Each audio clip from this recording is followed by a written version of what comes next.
Désert, le cactus n'est pas seulement décoratif, il est nutritif. Il est en tout cas désormais cultivé pour ses feuilles et le Mexique compte bien en faire une star des paniers européens. Le reportage de Jacques Cardos et Régis Massini. Des champs de cactus à perte de vue.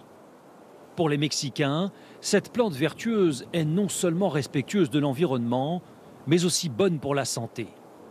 Alors ils en produisent 800 millions de tonnes par an, mais leur volonté est d'aller bien plus loin.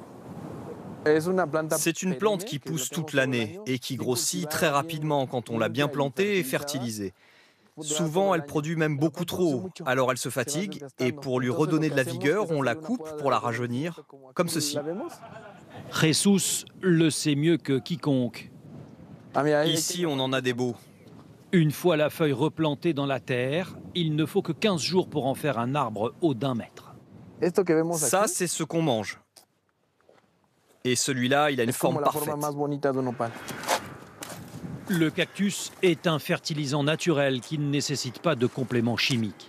C'est aussi une plante qui stocke de l'eau dans ses branches, ce qui en fait une sorte de réserve naturelle.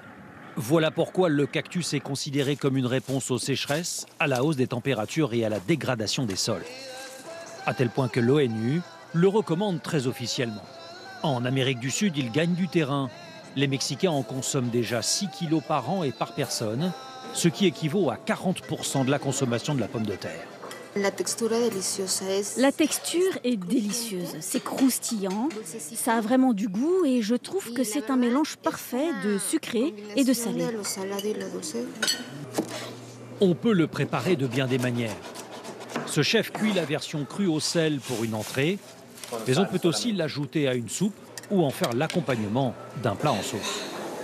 Et sur les marchés mexicains, on commence à voir apparaître le cactus transformé et décliné sous différentes formes, mélangé à du jus d'orange. On en fait aussi de la marmelade, de la crème de soin, des condiments, de la farine et même des barres de céréales. Si le cactus devient tendance, c'est aussi parce qu'il possède des effets antioxydants, anti-inflammatoires et neuroprotecteurs.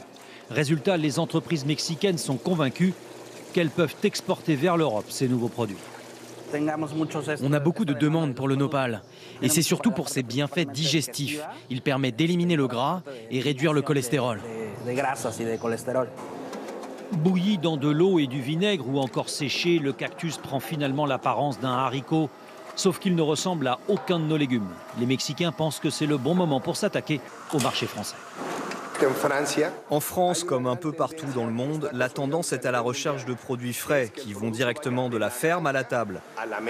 Et le nopal répond tout à fait à cette demande en étant un super aliment. Il est vrai que 2 feuilles de nopal équivalent à la même quantité de protéines qu'un seul steak. Ce légume prouve que la terre recèle des trésors insoupçonnés qui n'ont pas encore conquis tous les continents.